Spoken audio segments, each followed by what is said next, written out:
வாழ்க வையகம், வாழ்க வையகம், வாழ்க வளமுடன். குரு வாழ்க, குருவே துணை. வேதாத்திரியம் வாழ்க வளமுடன். இன்று வரை தோன்றிய அனைத்து சித்தர்களும் மகான்களும் மற்றும் வேதாத்திரிய கோட்பாடுகளை அகிலமெங்கும் உணர்வாக்கிக் கொண்டிருக்கும் வேதாற்றிய உள்ளங்களின் மடிநுட்பமும் சுகுமமாய் சூழ்ந்து நாம் உய்வதற்கு வழிநடத்துமாக என்று சங்கல்பித்துக் கொண்டு இன்றைய தவ நிகழ்வை இறைவணக்கம் மற்றும் குருவணக்கத்தோடு இனிதையே துவங்குகின்றோம். இறைவணக்கம் மற்றும் குருவணக்கம் பாடும் அருள்நிதி சிவபால ஐயா அவர்களை அன்புடன் அழைக்கின்றோம். வாழ்க வளமுடன். ஐயா வாழ்க வளமுடன். இறைவணக்க பாடல்.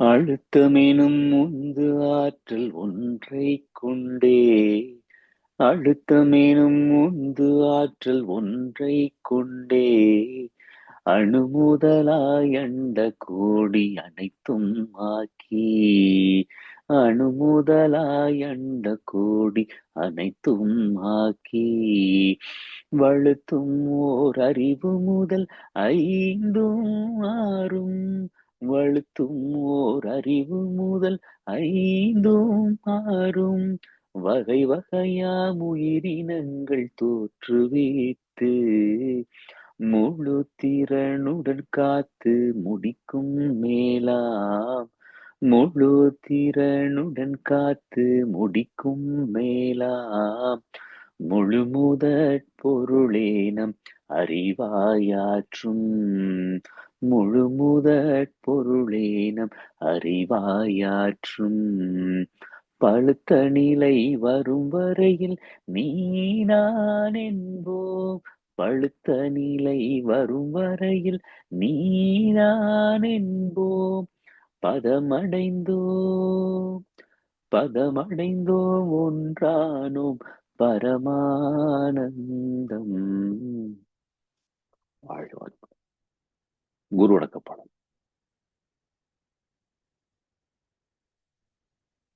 தந்தை தாய் ஈருயிரும் ஒன்று சேர்ந்து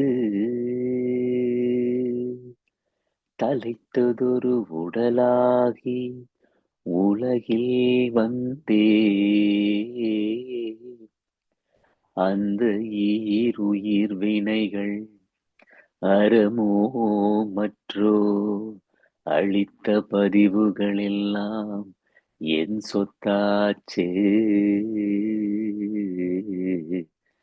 இந்த அரும் பிறவியில் முன்வினை அறுத்து எல்லையில்லா மெய்ப்பொருளை அடைவதற்கு வந்த ஒரு உதவி குரு உயிரின் சேர்க்கை,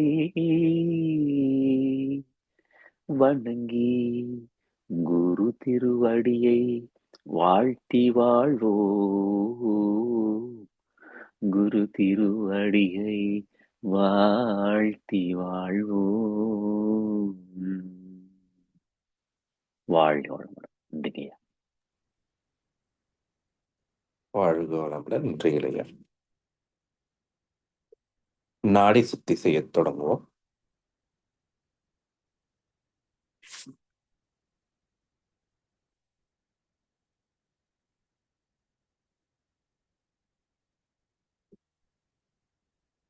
அருள்நிதி சிவசங்கரி வாழ்க வளமுடன். அவர்களின் அன்பு குடும்பம் வாழ்க வளமுடன். அவர்களின் உடல் நலம், பொருள் வளம், மனவளம் மற்றும் அவர்களின் ஆன்மீக தொண்டு வாழ்க வளமுடன், வாழ்க வளமுடன், வாழ்க வளமுடன்.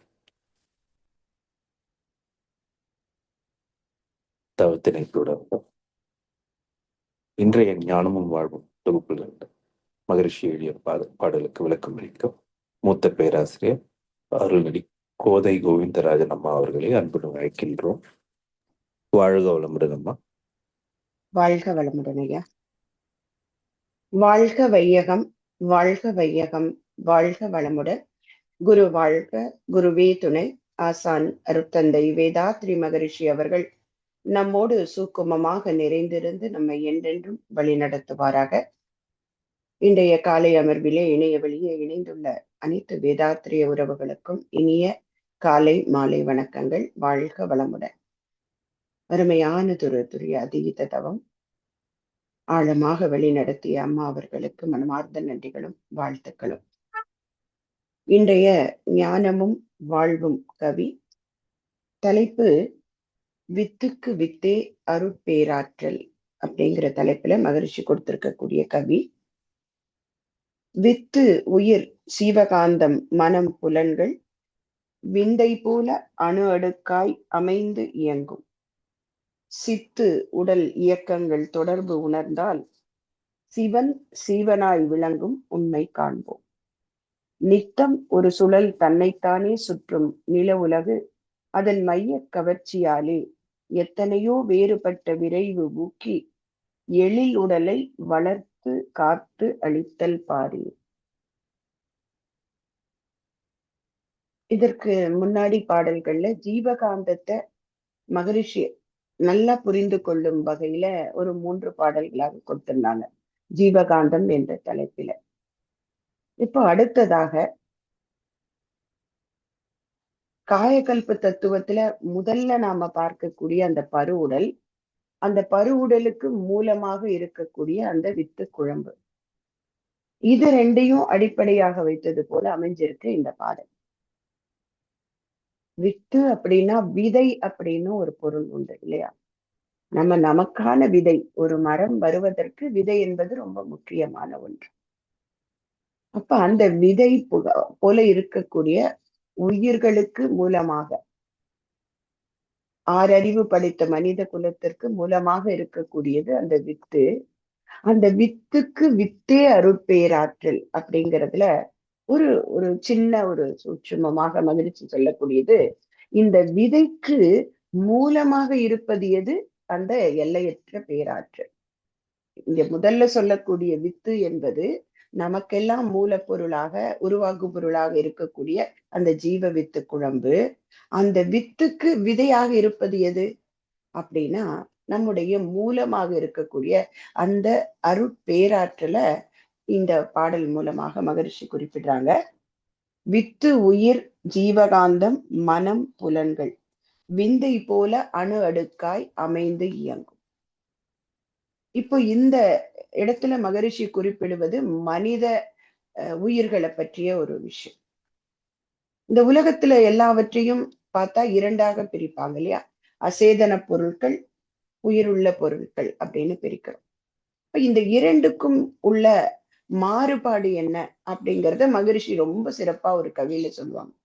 8 சிறப்பு இயக்கங்கள், அந்த 8ல 1 இல்லைனாலும் அதை விடல் வேண்டும் ஜீவன் என்கின்ற பெயரை. இப்ப அந்த 8 இயக்கங்களும் ஒன்று கூடி இணைந்ததுதான் மனிதனுடைய அந்த உயிர்கள் அப்படிங்கிற அந்த கேட்டகரியில வரக்கூடிய அனைத்தும். ஓரறிவு தாவரத்திலிருந்து 6 மனிதன் வரை என்ன 8 சொல்றாங்க? உடல், உயிர், ஜீவகாந்தம், கருமையம், மூளை, உள்ளம், மனம், புலன்கள். இந்த 8 இணைந்ததுதான் மனிதனாக பார்க்கணும், ஜீவன்கள் அப்படிங்கிற பெயர்ல அழைக்கணும். மற்றவை இதுல 1 குறைந்தாலும் அதை என்ன சொல்லிடுறாங்க? அது அசேதன பொருள், விடல் வேண்டும் ஜீவன் என்ற பெயரை. ஆனா எல்லாவற்றுக்குள்ளும் இருப்பது என்ன? அந்த மூல ஆற்றல் தான் இருக்கு. ஆனா அந்த ஆற்றல் இயங்கக்கூடிய ஓட்டமானது முறையாக இல்லை. இப்ப அசேதன பொருட்கள் என்று சொல்லக்கூடிய நம்ம பார்க்கக்கூடிய சூரியன், சந்திரன், நம்ம பார்க்கக்கூடிய எந்த பொருட்களை வேணா எடுத்துக்கலாம். ஆனா எல்லாவற்றுக்குள்ளும் அறிவு இருக்கிறது. உள்ள அந்த துகள்கள் அணுவின் கூட்டமாக இயங்கி கொண்டிருக்கு. ஆனால் அதனுடைய ஓட்டம், அந்த உயிரினுடைய ஓட்டம் சரியான சுற்றுவட்டத்துல இல்ல. அதனால் அங்கே கருமையம் இல்லை. அதனால் இந்த 8ல 1 இல்லாததுனால அதை உயிரற்ற பொருட்கள்னு சொல்லிடும். அப்போ ஓரறிவு தாவரத்திலிருந்து மனிதன் வரை இந்த 8 இயக்கங்களும் இணைந்து கொண்டிருக்கிறது. உடல் இருக்கு, உயிர், ஜீவகாந்தம், கருமையம், அது ஒழுங்கான ஆற்றல் ஓடுவதனால அதனுடைய மையத்தில் ஏற்படக்கூடிய அந்த துல்லிய சமதள சீர்மை அதனுடைய மையத்தை அமைச்சுக்குது, அது கருமையம். அதற்கப்புறம் பெறக்கூடிய அனுபவங்கள் மூளை வழியாக விழித்து காமிக்கிறது. மூளை, உள்ளம், மனம், புலன்கள் அப்படின்னு. அப்ப இந்த உள்ளம் என்பது என்ன? கருமையத்தில் தான் பதிந்திருக்கிறது. அந்த பதிந்திருக்கக்கூடிய விஷயங்களை என்னன்னு சொல்றோம்? ஆன்மா அல்லது உள்ளம் அப்படின்னு சொல்றோம்.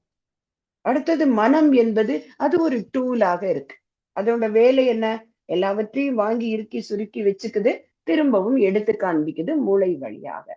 5 புலன்கள் வரக்கூடிய பெரிய அனுபவங்கள் தான் நம்மளோட வாழ்க்கைக்கான அத்தனை பதிவுகளுக்கும் காரணம். அப்ப இறுதியாக அந்த புலன்கள், அந்த புலன்கள் ஓரறிவிலிருந்து எப்படி வருது? பொறிபுலன்கள் கூடுதற்கு ஏற்றவாறு புத்தி நுட்பமாய் இருக்கும் விதமும் கண்டேன் அப்படின்னு மகரிஷி ஒரு இடத்துல குறிப்பிடுவாங்க. அப்ப ஓரறிவு தாவரத்துல எப்படி இருக்கு? அந்த ஓரறிவு என்பது பொறிபுலன்களாக ஒரு புலனாக தொடு உணர்வு மட்டும் இருக்கு. அடுத்தது 2வது அறிவுல வரும்போது புழுவில சுவை என்கின்ற ஒரு அறிவு கூடுகிறது. இப்படி பொறிபுலன்கள் கூடுவதற்கு ஏற்றவாறு புத்தி நுட்பமும் கூடிக்கொண்டே இருக்கு. அப்ப 6வது அறிவு படைத்த மனிதனிடம் இந்த 5 புலன்கள் மூலம் பெறக்கூடிய அனுபவங்களோட தன்னை அறியக்கூடிய அந்த அறிவும் சேர்ந்திருக்கு. அதனால் தானே அவனுக்கு அந்த மனிதன் என்கின்ற சிறப்பு பெறுகிறான். ஏன்னா மற்றவையெல்லாம் உணர்தல், துய்த்தல், பிரித்துணர்தலோட நின்னுடுது. அறிவற்ற பொருட்கள்ல தன்மை, துல்லியம், இயக்க ஒழுங்காக இருக்கு. அதே அறிவு மனிதனிடம் வரும்போது எப்படி இருக்கு? தன்மை, துல்லியம், இயக்க ஒழுங்கு, உணர்தல், துய்த்தல், பிரித்துணர்தல், கூடவே தன்னை அறிதல் அப்படிங்கிற மாதிரியும் அறிவு இருக்கு. அப்ப அப்படிப்பட்ட மனிதனுக்கு மூலமாக இருக்கக்கூடிய இந்த வித்து எப்படி இருக்கு? வித்து தான் உயிராக அதனுடைய ஓட்டத்துல, அந்த உயிர் என்பது உடல் முழுவதும் ஓடிக்கொண்டு இருக்கு. அதில் ஓடும்போது அது வெளிப்படுத்துகின்ற அலைய ஜீவகாந்தம் அப்படின்னு சொல்றோம். அதிலிருந்து அந்த ஜீவகாந்தம் 5 புலன்கள் வழியாக வருகிறது. அது மூளை வழியாக மனமாக இயங்குகிறது. அப்ப வித்து, உயிர், ஜீவகாந்தம், மனம், புலன்கள் விந்தை போல் அணு அடுக்காய் அமைந்து இயங்கும். இப்படித்தான் அந்த உயிர்கள்ல ஓரறிவுல இருந்து இது ஒரு அணு அடுக்கோட இயங்கி கொண்டே வந்துட்டு இருக்கு. சித்து உடல் இயக்கங்கள் தொடர்பு உணர்ந்தா. இப்ப இதுதான் பிரம்மஞானத்தை பற்றிய ஒரு தெளிவு. சித்து அப்படின்னா உயிர், உடல் இதனுடைய இயக்கங்களினுடைய தொடர்பு. இப்ப இன்னைக்கு வேதாத்திரியம் கற்றுக்கொண்டதுனால நம்ம எங்க இருந்து பாக்குறோம்? அந்த மூலப்பொருள்ல இருந்து நாம் வரைக்கும் வந்த அத்தனை கதையும் நமக்குள்ள இருக்கு. அத மகரிஷி உணர்த்தி நமக்கு உணர வச்சாங்க இல்லையா? பாரதி கூட சொன்னார், காக்கை குருவி எங்கள் ஜாதி, நீள் கடலும் மலையும் எங்கள் கூட்டம், நோக்குமிடமெல்லாம் நாமன்றி வேறில்லை, நோக்க நோக்க களியாட்டம்னார். அப்ப பார்க்க பார்க்க அது ஒரு பேரின்ப நிலைக்கு கொண்டு போகும் அப்படின்னு சொல்றாங்க. ஆனா அது யாரால பார்க்க முடியும்? அந்த உணர்வு நிலைக்கு சென்றவர்களால் மட்டும்தான் பார்க்க முடியும் இல்லையா? ராஜாஜி அவர்கள் அந்த பாடல்ல சொல்லுவாங்க இல்லையா? திரையின் பின் நிற்கின்றாய் கண்ணா, உன்னை மறையோதும் ஞானியர் மட்டுமே காண்பார். ஏன் அந்த அந்த நிலைக்கு உணர்த்துவதற்கு, உணருவதற்கு முடிஞ்சவங்க மட்டும்தான் தெரிஞ்சுக்கிட்டாங்க. ஆனா இன்னைக்கு மகரிஷி என்கின்ற மகான் ரொம்ப எளிமைப்படுத்தி நாம வந்த கதைய ரொம்ப சுலபமா எல்லாருக்கும் புரிய வச்சுட்டாங்க. அப்ப இந்த தொடர்பு உணர்ந்து விட்டால், இப்ப எனக்குள்ள எப்படி இந்த உடலுக்குள்ளே உயிர் எப்படி இயங்குகிறது அப்படிங்கிற தொடர்பு தெரிஞ்சிட்டா, அதே தானே எல்லாரோட உடலுக்குள்ளேயும் பார்க்கக்கூடிய எல்லாவற்றுக்குள்ளேயும் அதே போலதான் இயங்குது அப்படிங்கிற இந்த ஃபார்முலா தெரிஞ்ச பிறகு சிவன் சீவனாய் விளங்கும் உண்மை காண்போம். அந்த அருட்பேராற்றல் தான் பேரறிவாக இருந்தது சிற்றறிவாக ஓரறிவு தாவரத்திலிருந்து 6 அறிவு படைத்த மனிதன் வரைக்கும் வந்திருக்கு. அப்படிங்கிறத உணர்ந்து விட்டார்கள். அவங்களுக்கு பார்க்கிற பொருள் எல்லாம் இறைவனா பார்க்க முடியும். ஏன்னா அந்த மூலப்பொருள் எதுவும் அதனுடைய குணம் நமக்குள்ள இருக்கும் இல்லைங்களா? பாரதியார் சொல்வார், படைத்தவனின் சாயல் படைப்பிலே இருக்கும் அப்படின்னு சொல்லுவார். அப்ப அந்த படைத்த பொருளாக இருக்கக்கூடிய அந்த எல்லையற்ற மெய்ப்பொருள், அதனுடைய குணாதிசயங்கள், அதனுடைய தன்மை எல்லாம் நமக்குள்ளே இருக்கும் தானே. ஆனா அதை மறைச்சிருக்கு எது? இந்த மேலே வந்த பதிவுகள். ஒவ்வொரு பிறவியிலையும் எடுத்து எடுத்து சேர்த்த பதிவுகள் ஒரு திரை மாதிரி மறைச்சிருக்கு. மகரிஷி அந்த திரையை விலக்கிட்டு நமக்கு காமிக்கிறாங்க நாம வந்த கதைய. அப்ப அப்படிப்பட்ட இந்த மனித குலம் அடுத்தது எங்க பாருங்க பாருங்க, இந்த பருவுடல் எப்படி நிலையாக வாழ்ந்துகிட்டு இருக்கு. இந்த பருவுடலுக்குள்ள அவ்வளவு பெரிய அதிசயம் இல்லையா? ஒரு அணு அடுக்காக அமைஞ்சு இந்த உடல் எவ்வளவு பெரிய ஒரு ப்ராஜெக்ட். மகரிஷி சொல்லுவாங்க ஒரு பாடல்ல, இயற்கை என்ற பேராற்றல் மனித உடல் அதனை எத்தனையோ காலமாக ஏற்ற நுட்பத்தோடு வயிற்றினிலே வைத்து பல லட்சம் தலைமுறைகள் வடிவமைச்சு கொடுத்ததாம். எவ்வளவு அருமையான வார்த்தை தொகுப்பு பாருங்களேன். அந்த இயற்கை என்கின்ற அருட் பேராற்றல் இந்த மனித உடல் அதனை என்ன பண்ணுச்சான், எத்தனையோ காலமாக ஏற்ற நுட்பத்தோடு. எப்படி இது 120 வருஷம் வாழணும், அதற்குள்ள இத்தனை விஷயங்கள் இருக்கணும். அந்த உடல் என்கின்ற ஒரு பெரிய பொக்கிஷம், அதுக்குள்ள இத்தனையும் இருக்கணுங்கிறத எத்தனை வருஷம் ப்ராஜெக்ட் பண்ணியிருக்கணும். அதுதான் அதுல குறிப்பிடுறாங்க, எத்தனையோ காலமாக ஏற்ற நுட்பத்தோடு. நம்மளோட தன்மாற்ற சரித்திரத்தை பார்க்கும்போது பாத்தீங்கன்னா, விலங்குகளுடைய காலம்தான் அதிக கோடி வருடங்கள். அப்ப அத்தனை வருடம் இந்த இறைநிலை எடுத்துக்கொண்டது இந்த மனிதனை உருவாக்குவதற்கு. அதுதான் மகரிஷியினுடைய வார்த்தை. எத்தனையோ கால ஏற்ற நுட்பத்தோடு எப்படி உருவாக்குச்சான். ஒரு தாயோட வயிற்றுல எப்படி குழந்தை அந்த தண்ணீருக்குள்ள இருந்து வளர்ந்து 10 மாசம் வந்து அதுக்கப்புறம் உலகத்தை பார்க்கறதுக்கு வருதோ, அதுல ஏதாவது ஒரு மாற்றம் இருக்கா இல்லையா? எவ்வளவு அருமையான ஒரு ஒரு பிளானிங், பர்ஃபெக்ட் பிளானிங்கா நடக்குது. அப்ப அது மாதிரி இறைநிலையும் தன் வயிற்றிலே வைத்து பல லட்சம் தலைமுறைகளாக வடிவமைத்து கொடுத்துள்ளது. இத மகரிஷி சொன்னவங்க அடுத்தது என்ன சொல்றாங்க, இவ்வளவு பெரிய பெருமையுடைய உடலை வச்சிருக்கிய நீ மனித குலம், இத புரிஞ்சுக்காம எப்படி அதை அழிச்சிடுறீங்க? நல்லதோ ஒரு வீணை செய்தே அதை நலம் கெட புழுதியில எரிஞ்சுடாதீங்க. அதுதான் அந்த வரிகள்ல சொல்றாங்க.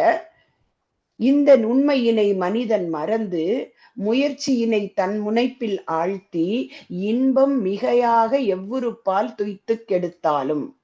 இங்கே ஒரு வரி இந்த பாடல்ல இன்னைக்கு பாடல்ல சொல்றாங்க பாருங்க, சிவன் சீவனாயிருக்கும் உண்மை தெரியணும். இது தெரியாததுனால என்ன நினைச்சுக்கிறான், இது என்னுடைய உடல், எனக்கு கிடைச்சிருக்க மிகப்பெரிய சொத்து அப்படின்னு தன்னுடைய செயலுக்கு தான் தான் காரணம் அப்படிங்கிற ஒரு அபரிமிதமான இறையுணர்வு மலர்ந்த தன்முனைப்பினால எந்த உறுப்பின் வழியாக இன்பம் மிகையாக துய்த்து கெடுத்தாலும்.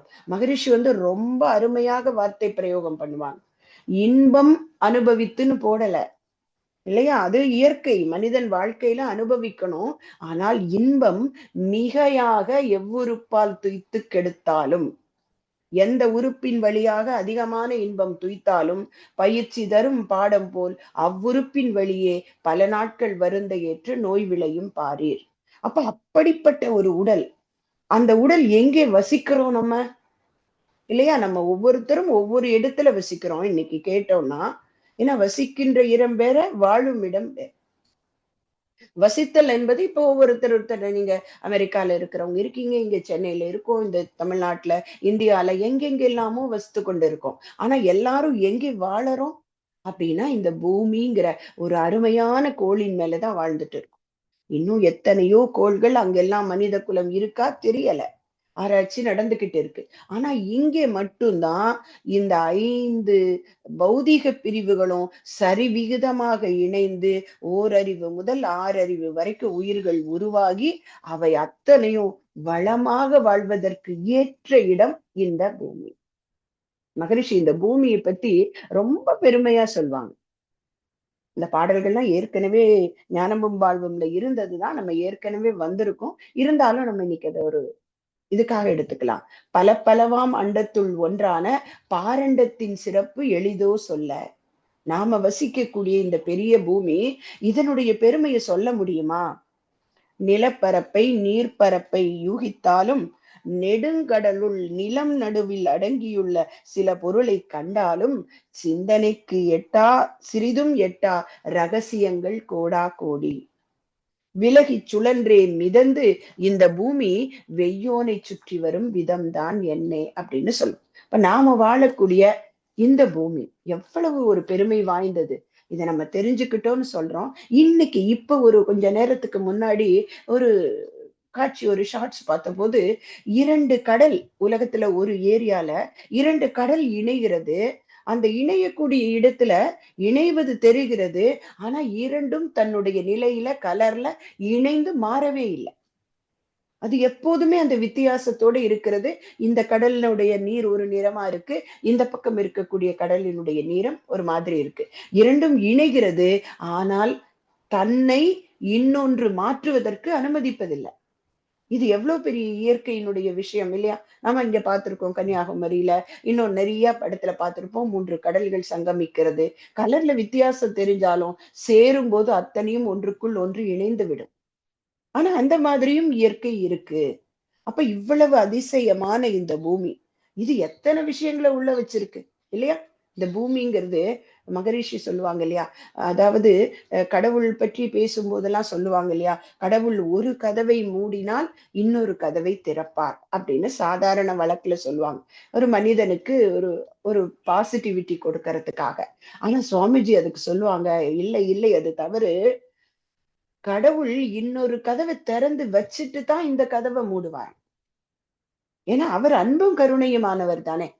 அப்போ மனித குலம் வாழ்வதற்கு அவனுக்கு தேவையான அத்தனையும் இந்த உலகத்துல படைச்சிட்டு அது உருவாக்குவதற்கான விஷயங்கள் நடந்த பிறகுதான் மனிதன் உருவானானாம்.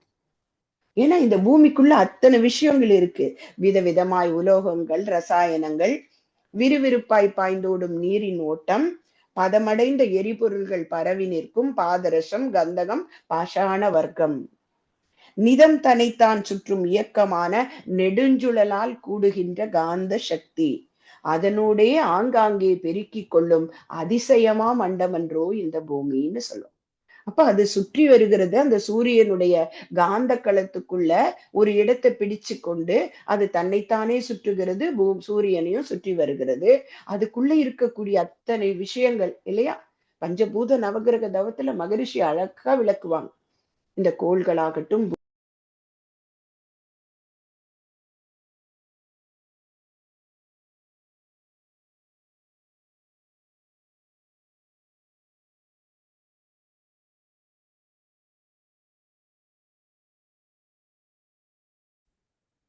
அம்மா மியூட்ல போயிட்டீங்கம்மா. வாழ்காலமுடன்.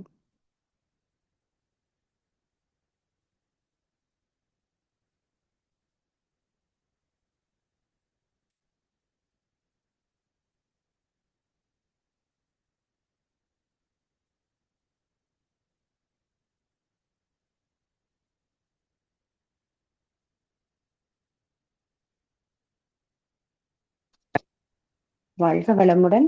எனக்கு எந்த இடத்துல கட்டாச்சுன்னு தெரியல. தொடங்குங்கம்மா, பரவாயில்ல. சரி, அப்படியே தொடங்குறேன். அன்னைக்கு கண்ணை மூடிட்டு பேசிட்டு இருந்தேன், பார்க்கல, சாரி. சோ அப்ப அதை பற்றி இன்னைக்கு இந்த பூமியை பற்றி ஏற்கனவே அந்த பழைய பாடல்கள், ஏற்கனவே குறிப்பிட்ட பாடல்கள்ல சொன்னதை மகிழ்ச்சி இங்க இடத்துல திரும்பவும் ஒரு முறை வலியுறுத்துறாங்க. இந்த பூமி தன்னைத்தானே சுற்றி கொண்டு இருக்கிறது, சூரியனையும் சுற்றி வருகிறது.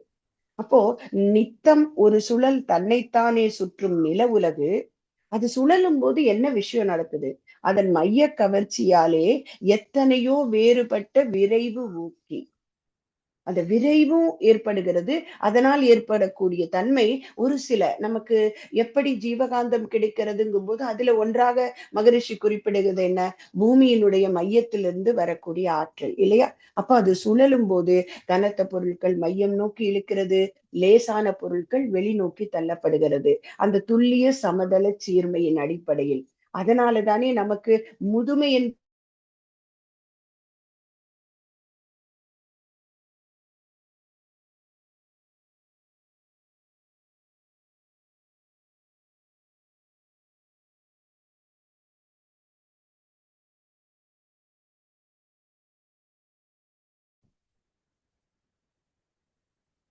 வாழ்க வளமுடன்.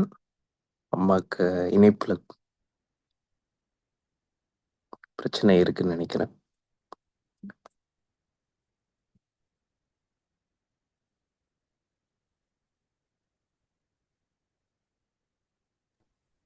ஐயா இப்ப கேக்குதுங்களா? எனக்கு மியூட் ஆயிடுச்சு.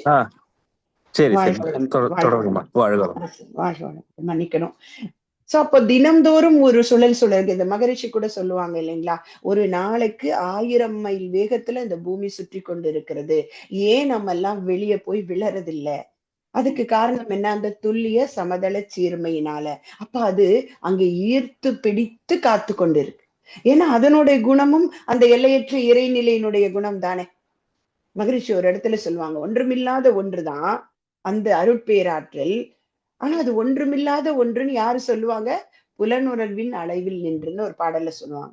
சூனியமாம் இருள் ஏதுமற்றதென்று சொல்வார்கள் புலன் உணர்வின் அளவில் நின்று. ஆனா அந்த சூனியத்தினுடைய பெருமை என்ன? சூனியமே கோடானு கோடி அண்டம் சூரியன் சந்திரன் இவற்றை தாங்கி நிற்கும். சூனியமே வலிமிக்க உறுதியாக நின்று சொரூப கோடிகளை ஈர்த்து இயக்குதன்றோ அப்படின்னு சொல்லுவாங்க. அப்ப அந்த சூனியத்தினுடைய தன்மை, அதிலிருந்து வந்தது தானே எல்லா பொருட்களும், இறைத்துகள் தொடங்கி நாம் வரைக்கும். அப்ப பூமியினுடைய தன்மைக்குள்ளும் அந்த எல்லையற்ற அருட்பேராற்றலின் தன்மை இருக்கத்தானே செய்யும். அதனாலதான் அது தன்மேல் வாழக்கூடிய அந்த ஜீவன்களை ஈர்த்து பிடித்து காத்து ரட்சிக்கிறது. அதை இந்த இடத்துல சொல்றாங்க, இந்த எழில் உடலை வளர்த்து காத்து அளித்தல் பாரீர். அப்ப வாழக்கூடிய இடம் எவ்வளவு முக்கியமானது. அப்ப அந்த வாழக்கூடிய இடத்து மேல தோன்றிய மனிதன், 6வது அறிவு படைத்த மனிதன். அப்ப நம்மளோட பெருமை எவ்வளவு பெரிது இல்லையா? இது ஒண்ணும் சும்மா ஜஸ்ட் லைக் தட் வந்துடலை இந்த பிறவி. அப்ப எவ்வளவு ஒரு பெருமை வாய்ந்த மனித பிறவி நமக்கு கிடைச்சிருக்கு. அதுலயும் இந்த உடல் எவ்வளவு பெரிய ஒரு அசெட் நமக்கு இறைவன் கொடுத்திருக்கிறது. அப்ப அத எப்படி பாதுகாக்கணும்? அப்ப இதற்கு மூலமாக இருக்கக்கூடிய தன்மையை உணர்ந்துகிட்டா இன்னொரு ஜீவனை வலிக்க செய்ய முடியுமா? இல்லையா? நமக்கு வலிச்சா எப்படி அடித்தா வலிக்குமோ அதே தானே மற்ற ஜீவனுக்கும். இந்த உணர்வு எப்போ வரும்? எல்லா ஜீவன்களுக்குள்ளேயும் அந்த இறைநிலை தான் இருக்கு அப்படிங்கிறத உணர்ந்துட்டவங்களால எந்த ஜீவனுக்கும் துன்பம் கொடுக்க முடியாது இல்லையா? எல்லாவற்றையும் பாகுபாடு இல்லாமல் அதை நேசிக்க முடியும் இல்லையா?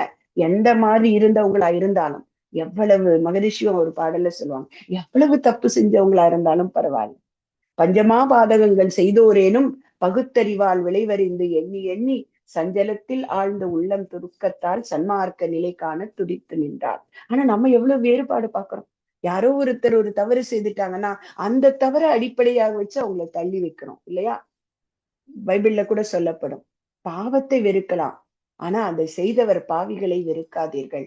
அவங்க தப்பு செஞ்சிருக்கலாம், ஆனா அதற்கு காரணம் என்ன? உள்ளே இருக்கக்கூடிய ஏதோ ஒரு கர்ம வினைதான். இத பாக்குற பக்குவம் எப்ப வரும்? இந்த சிவநிலையை சீவநிலை உணர்ந்தால் தான் வரும். அப்படிப்பட்டவர்களுக்கு எல்லாமே தெய்வம். மகரிஷி எப்படி ஒரு மகரிஷிக்கு ஒரு பெரிய விளக்கத்தை கொடுத்ததோ, அதே போல பாரதியும் சொல்லுவார், யாரையெல்லாம் வணங்கணும்? பன்றியை, நாயை, மிருகத்தை, அங்க இருக்கக்கூடிய செத்த குப்பைகளை, கூடவே மலத்தையும் வணங்குவோம்னு ஒரு இடத்துல சொல்லுவார். அப்ப பார்க்கக்கூடிய எல்லாவற்றையும் அந்த பரம்பொருளின் ரூபமாக பார்க்க முடிஞ்சிட்டா, பிரகலாதன் சொன்னதுதான் இல்லையா? எல்லா இடத்திலும் இந்த அருட்பேராற்றல் இருக்கிறது. அதை எந்த இடத்திலும் பார்க்க முடியும். அதை பார்க்கிற பக்குவத்தை தான் மகரிஷியினுடைய இந்த பாடல்கள் நமக்கு இன்னும் இன்னும் ஆழமாக அழுத்த பதிவாக செய்கிறது.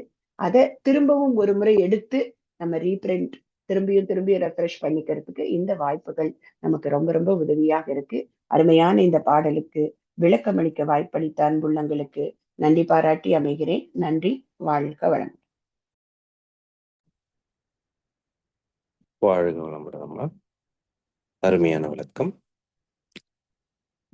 இன்றைய ஞானம் வாழும் பாடலுக்கு பல உதாரணங்களோடு நமக்கு விளக்கம் அளித்த மூத்த பேராசிரியர் அருள்நிதி கோதை கோவிந்தராஜன் அம்மா அவர்களை வாழ்த்துவோம்.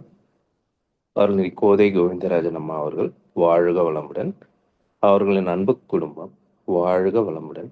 அவர்களின் உடல் நலம், பொருள் வளம், மனவளம் மற்றும் அவர்களின் ஆன்மீக தொண்டு வாழ்க வளமுடன். வாழ்க வளமுடன். வாழ்க வளமுடன். பாடல்கள் பாடி நிறைவு செய்யும் தருணம். வேதாற்றிய கவிப்பாடம் அருள்நிதி கிருபாநிதி அம்மா அவர்களையும், பிரமஞான கவிப்பாடம் அருள்நிதி மைத்திலி தீனதயாளன் அம்மா அவர்களையும், உலக நல வாழ்த்து பாட அருள்நிதி ஆனந்த் வெங்கடேஷன் ஐயா அவர்களையும் அன்புடன் அழைக்கின்றோம். வாழ்க.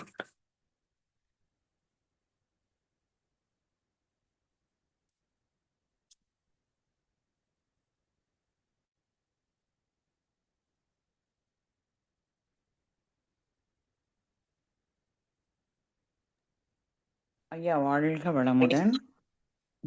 ஐயா வாழ்க வளமுடன். வாழ்க முடியும். வேதாத்திரிய பாடல்.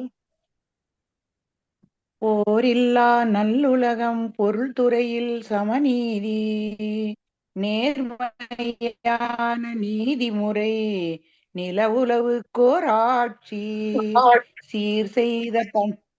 சீர் செய்த பண்பாடு சிந்தனையோர் வழிவாழ்வு சிறப்புணர்ந்த பெண்மதிப்பு தெய்வ நீதி வழிவாழ்தல் தேர்திருவிழா தவிர்த்தல் சிறுவர்க்கே விளையாட்டு செயல் விளைவு உணர்கல்வி சீர்காந்த நிலை விளக்கம் பார் முழுவதும் உணவு நீர் பொதுவாக்கல் பல மதங்கள் பல கடவுள் பழக்கம் ஒளித்துண்மை ஒன்றே தேடுதல். நன்றி. வாழ்க வையகம், வாழ்க வையகம், வாழ்க வளமுடன். வாழ்க வளமுடன். பிரம்மஞான பாடல். இறைவெளியே தன்னிருக்க சூழ்ந்தழுத்தும் ஆற்றல் இதன் திணிவு மடிப்பு விழ சுழலும் நுண்மின்னாம் நிறைவெளியில் விண் சுழல நெருக்குகின்ற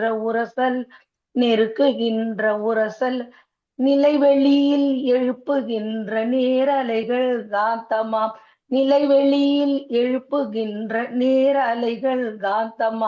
மறைப்பொருளாம் காந்தம் தன்மாத்திரைகள் ஐவகை மலைக்காதீர் விண் கூட்டம்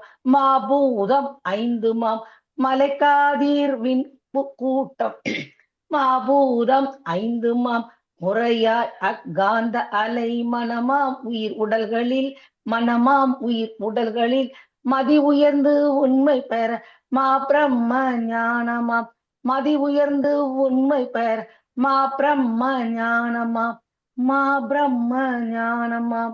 நன்றிங்கய்யா. வாழ்க வளமுடன். வாழ்க வளமுடன்.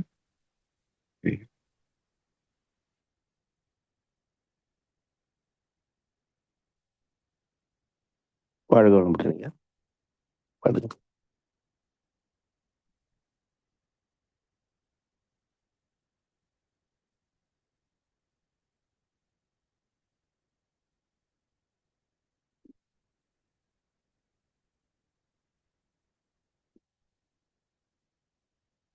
ஐயா பாடுறது கேட்கல, சரி நானே பாடிடுறேன். உலக நல வாழ்த்து.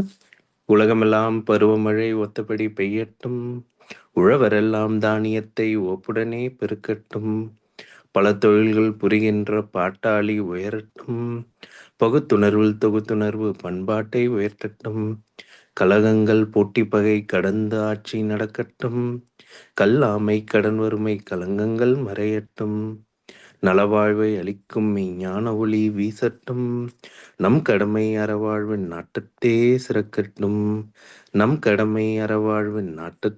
சிறக்கட்டும், வாழ்க வையகம், வாழ்க வையகம், வாழ்க வளமுடன். வாழ்க வளமுடன். இன்றைய தவத்தில் கலந்து கொண்ட அன்பர்கள், தவத்தை வழிநடத்தியோர், நற்சிந்தனை வழங்கியோர், பாடல்கள் பாடியோர் அனைவரும் வாழ்க வளமுடன். அவர்களின் அன்பு குடும்பம், அவர்களின் உடல் நலம், மனவளம், பொருள் வளம், அருள் தொண்டு, ஆன்மீக தொண்டு, வாழ்க வளமுடன், வாழ்க வளமுடன், வாழ்க வளமுடன். இத்துடன் இன்றைய காலை தவம் நிகழ்வோடும் இணைந்தே நிறைவு பெறுகிறது. இறையர்களும் குரு அருளும் நம் அனைவரையும் எப்பொழுதும் சூழ்ந்திருந்து நம்மை இந்த இறைநிலையுணர் பயணத்திலே சிறந்த முறையில் வழிநடத்தட்டும் என அனைவரையும் வாழ்த்தி வணங்கி நன்றி கூறி அமைகிறோம். வாழ்க வையகம், வாழ்க வையகம், வாழ்க வளமுடன்.